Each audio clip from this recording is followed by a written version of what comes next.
जब city brain angio fail होता है, रीज़न अक्सर मशीन नहीं होती। रीज़न होता है टाइमिंग का एक छोटा सा मिस।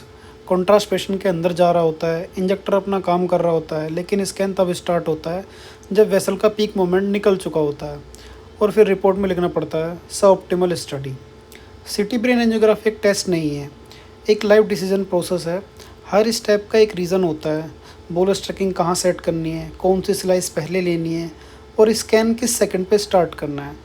इस वीडियो में आप सीमेंस सिटी सॉफ्टवेयर पर डायरेक्टली काम होता हुआ देखेंगे, जहां पर सेटिंग और हर timing decision step by step explain किया। Hello everyone, welcome back to Deep radiology. इस वीडियो में हम सीमेंस सिटी पर सिटी ब्रेन एंजियोग्राफी का कंप्लीट वर्कफ्लो देखेंगे। ऐसे सिटी बेस्ड लर्निंग वीडियोस के लिए आप चैनल को सब्सक्राइब कर सकते हो। चलिए शुरू करते हैं।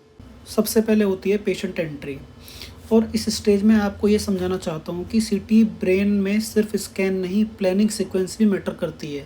एंट्री के बाद नेक्स्ट स्टेप होता है प्रोटोकॉल सिलेक्शन, और सीमेंस सिटी में cerebral angio adult protocol choose करने का मतलब होता है कि सिस्टम पूरा स्कैन को आर्टेरियल फेस के अकॉर्डिंग ऑप्टिमाइज़ करेगा। अगर यहाँ गलत प्रोटोकॉल सिलेक्ट हो गया तो कंट्रास्ट इंजेक्शन सही होने के बाद भी टाइमिंग और इमेज क्वालिटी दोनों कॉम्प्रोमाइज़।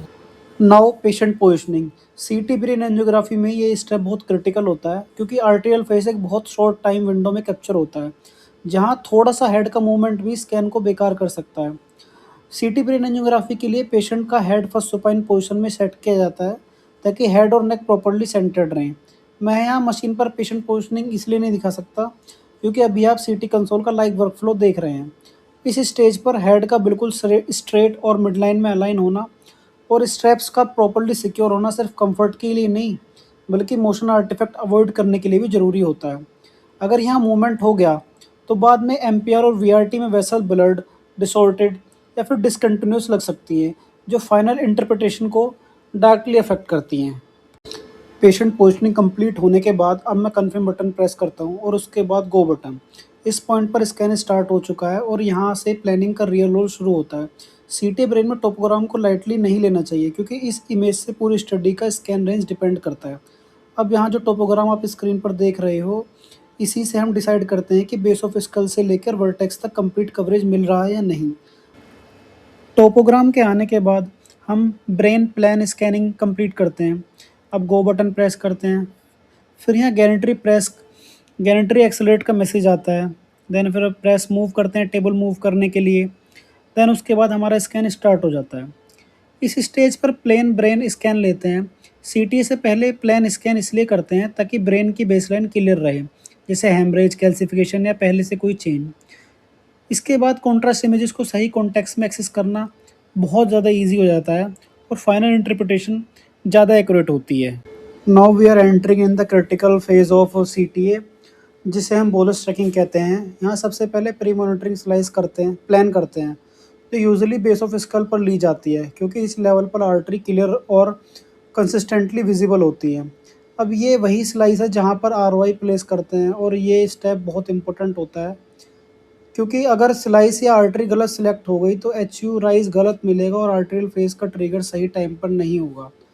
इसके बाद यहाँ सीटी ब्रेन का मेन प्लानिंग हो जाता है। स्कैन रेंज, मॉनिटरिंग, स्लाइस और आरवाई सब सेट हो चुका होता है।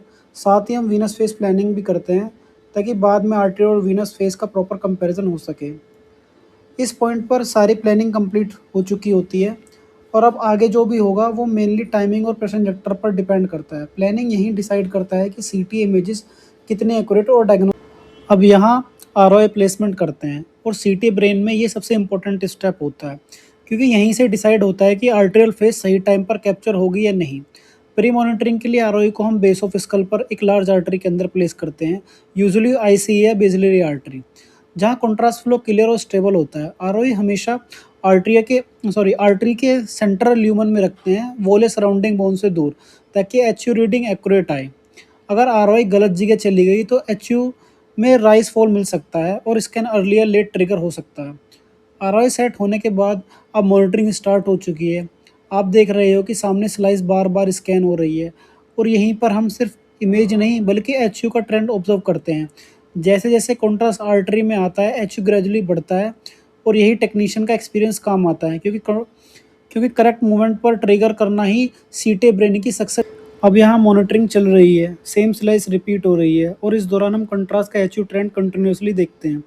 जैसे जैसे कंट्रास्ट आर्टरी में एंटर करता है, एचयू ग्रेजुअली राइज करता है और यहीं पर सिर्फ इमेज नहीं, नंबर और पैटर्न दोनों मैटर करते हैं। इस स्टेज पर पेशेंस जरूरी होता है क्योंकि अर्ली या लेट ट्रिगर दोनों से आर्टेरियल फेज कॉम्प्रोमाइज़ हो सकती है। अब यहीं पर एचयू रिक्वायर्ड लेवल क्रॉस करता है और सिस्टम तुरंत स्कैन स्टार्ट कर देता है। ऐसे मोमेंट पर आर्टेरियल फेस कैप्चर होती है जो सीटी ब्रेन एंजियोग्राफी मोस्ट क्रिटिकल एग्वेशन होता है। अब यहाँ हमारी आर्टेरियल फेस कंप्लीट हो चुकी है और अब हमें वीनस फेस पर फोकस करना है।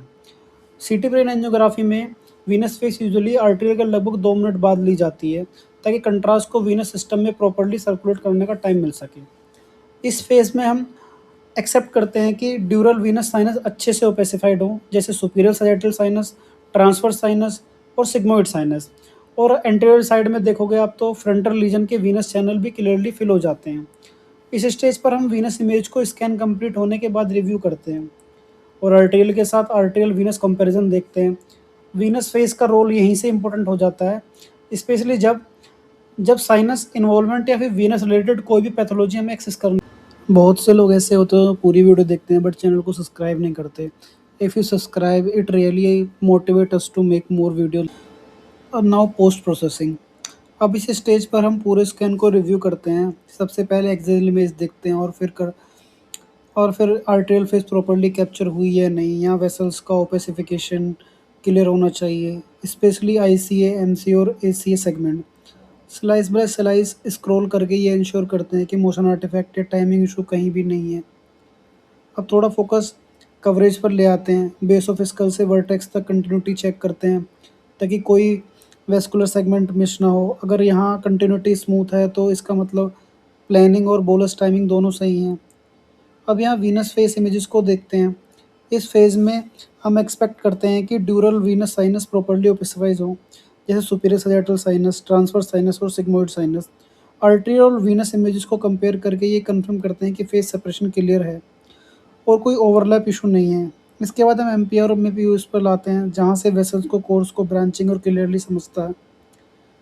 अगर ज़रूर हो तो वीआरटी जनरेट करके ओवरऑल वस्कुलरिटी इमेजेस को क्विक ओवरव्यू लेते हैं। इस फाइनल रिव्यू का पर्पस होता है कि कंफर्म करने का कि स्कैन टेक्निकली कंप्लीट है, टाइमिंग एक्यूरेट है और इमेजेस रिपोर्टिंग के लिए रेडी हैं। यहीं पर हम इंश्योर करते हैं कि जो प्लानिंग और मॉनिटरिंग हमने पहले की थी उसका रिजल्ट फाइनल इमेजेस में क्लियरली रिफ्लेक्ट हो रहा है।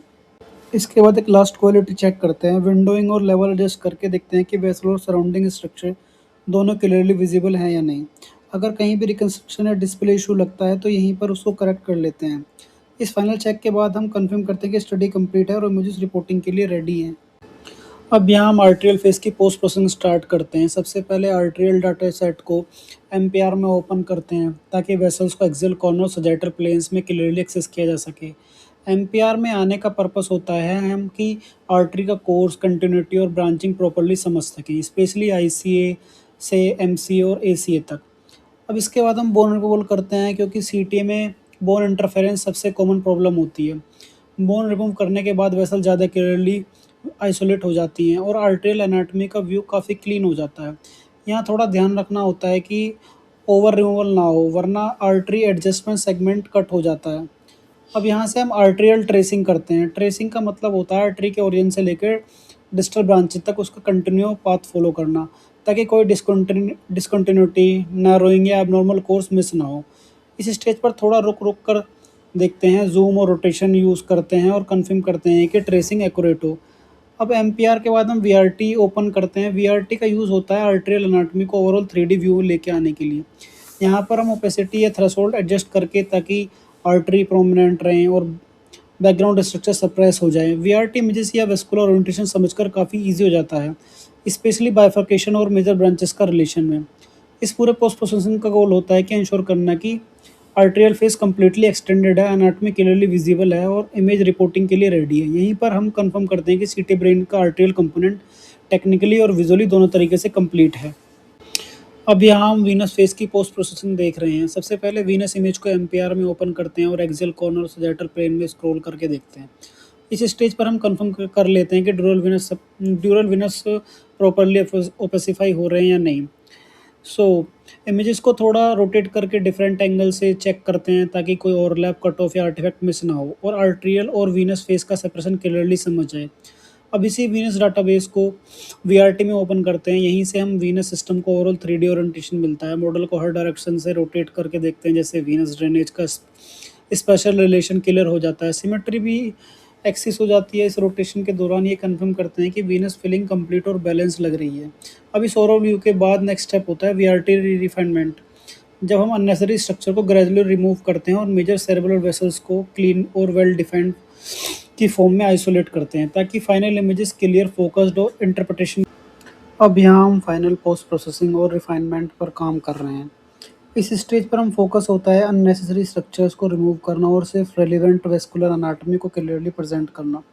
सबसे पहले हम इमेजेस को एमपीआर में देखते हैं और डिफरेंट विंग टेक्निक यूज़ करते हैं।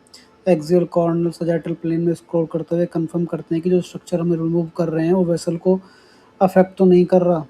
यहाँ थोड़ा पेशेंट ज़रूरी होता है क्योंकि अग्रेसिव कटिंग से आर्टरी या इंपॉर्टेंट सेगमेंट एक्सीडेंटली रिमूव हो सकते हैं। अब यहाँ हमें बोन रिमूवल और अननेक्से और सॉरी अब यहाँ हमें बोन रिमूवल और एक्सेसरी स्ट्रक्चर रिमूव करते हैं। सीटीए में बोन इंटरफेरेंस का एक कॉमन इशू होता है, स्पेशली स्कल बेस के आसपास। इसलिए बोन को केयरफुली सप्रेस करते हैं और साथ साथ ये भी देखते हैं कि आर्टेरियल ल्यूमन इंटैक्ट थे।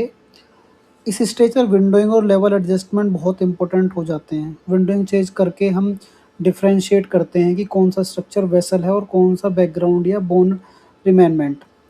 सही विंडोइंग से वेसल ज़्यादा क्लियरली स्टैंड आउट करती हैं और रिफाइनमेंट का प्रोसेस ईजी हो जाता है। अब हम इमेजेस को डिफरेंट एंगल से रोटेट और रिव्यू करते हैं। रोटेशन का पर्पस सिर्फ अच्छा लुक बनाना नहीं होता, बल्कि ये इंश्योर करना होता है कि आर्टरी का कोर्स स्मूथ और कंटिन्यूस लग रहा है या नहीं। यहाँ पर बाइफर्केशन, मेजर ब्रांचेस और डिस्टल सेगमेंट को ध्यान से देखते हैं। अगर कहीं भी वैसा डिसकंटिन्यूस, इर्रेगुलर या एब्रप्टी कट लग रही हो तो वापस जाकर उसी को रिफाइन करते हैं। इस वजह से स्टेज पर बार बार बैक और फोर्थ होता है, ये नॉर्मल प्रोसेस है। अब यहाँ हम एम्पियर और वीआरटी के बीच स्विच करते हैं। एम्पियर से हमें डिटेल मिलती है और वीआरटी से हमें ओवरऑल 3D ओरिएंटेशन का आइडिया मिलता है। दोनों का कॉम्बिनेशन यूज़ करना ज़रूरी होता है क्योंकि सिर्फ वीआरटी पर डिपेंड करने से कभी कभी डेप्थ और ओवरलैप का इल्यूज़न हो सकता है। इसलिए जब भी कोई डाउट आता है तो हम वापस एम्पियर पर जाकर कंफर्म करते हैं। ये स्टेप रिपोर्टिंग एक्यूरेसी के लिए बहुत इंपॉर्टेंट होता है। अब यहाँ हम एक्सेसिव पार्ट्स को ग्रेजुअली रिमूव करते जा रहे हैं। ग्रेजुअली रिमूव का मतलब होता है कि क्लेयर को क्लीन करना, ना कि एक एक बार से सब कट देना। इससे हमें कंट्रोल रहता है और वेसल्स का नेचुरल अपीयरेंस मेंटेन रहता है। इस स्टेज पर हम मेजर सेबुलर आर्टरी जैसे आईसीएम, सीए और एसीए और उसकी ब्रांचेस को क्लियरली आइसोलेट करने की कोशिश करते हैं ताकि फाइनल इमेजेस क्लीन, फोकस्ड और इजी टू इंटरप्रेट हो जाए। अब यहाँ हम फाइनल विंडोइंग की डिस्प्ले चेक करते हैं। डिफरेंट प्रीसेट अप्लाई करते हैं कि कौन सा डिस्प्ले वेसल को सबसे अच्छा हाईलाइट कर रही है। यहाँ पर्पस होता है कि रेडियोलॉजिस्ट की इमेज देखते वक्त मिनिमम कन्फ्यूजन और मैक्सिमम क्लैरिटी मिले। अगर कहीं भी बैकग्राउंड नॉइज़ ज़्यादा लग रही हो तो अगर कहीं भी बैकग्राउंड नॉइज़ ज़्यादा लग रही हो तो उसको यहीं पर एडजस्ट करते हैं। इस फाइनल स्टेज पर हम पूरी स्टडी को एक बार फिर से रिव्यू करते हैं। आर्टेरियल फेस, वीनस रिलेशन और रिफाइंड वीआरटी आउटपुट को मेंटली कोरिलेट करते हैं। ये इंश्योर करते हैं कि जो प्लानिंग, मॉनिटरिंग और एक्वेशन हमने शुरू की थी उसका रिजल्ट फाइनल इमेजेस में क्लियरली इफेक्ट हो रहा है या नहीं। अगर एक कंसिस्टेंटी मिल जाती है तो इसका मतलब सीटी ब्रेन टेक्निकली और विजुअली दोनों तरीके से कंप्लीट है।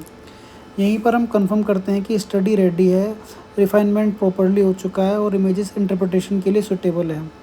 इस पूरे प्रोसेस का मेन गोल होता है एक्यूरेसी, क्लैरिटी और कॉन्फिडेंस, ताकि जो इमेजेस देखकर वेस्कुलर एनाटॉमी का एक क्लीन और रिलायबल फॉर्म हमें मिल जाए।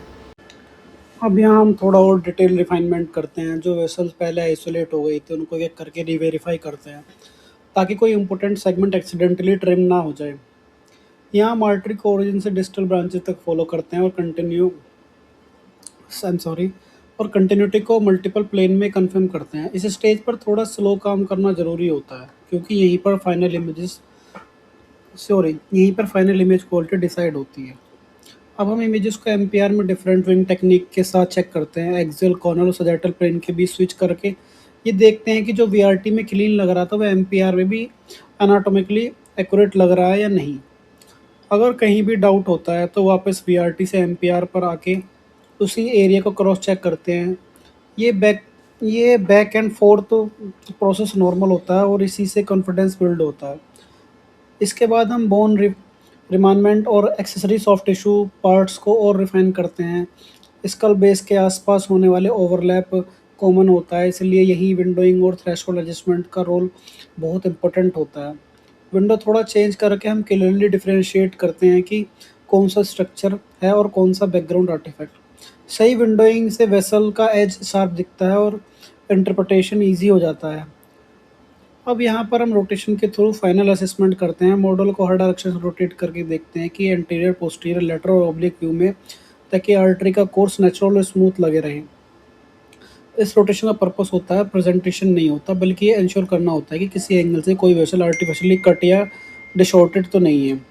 इस स्टेज पर हम मेजर सेरेब्रल आर्टरी जैसे आईसी, एमसी, एसी और उनके इंपॉर्टेंट ब्रांचेस पर स्पेशली फोकस करते हैं। अगर कहीं ब्रांचिंग पैटर्न नैरोइंग सस्पिशियस लगती है तो इस एरिया का थोड़ा जूम करके रिफाइन करते हैं। ये स्टेप रिपोर्टिंग के लिए बहुत इंपॉर्टेंट होता है क्योंकि यहीं से रेडियोलॉजिस्ट को मैक्सिमम क्लैरिटी मिलती है।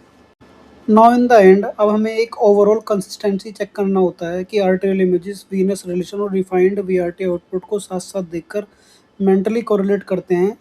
इस स्टेज पर ये इंश्योर करना ज़रूरी होता है कि सब व्यू, जितने हमने व्यूज़ लिए हैं वो एक दूसरे से प्रॉपर्ली सपोर्ट कर रहे हैं या नहीं।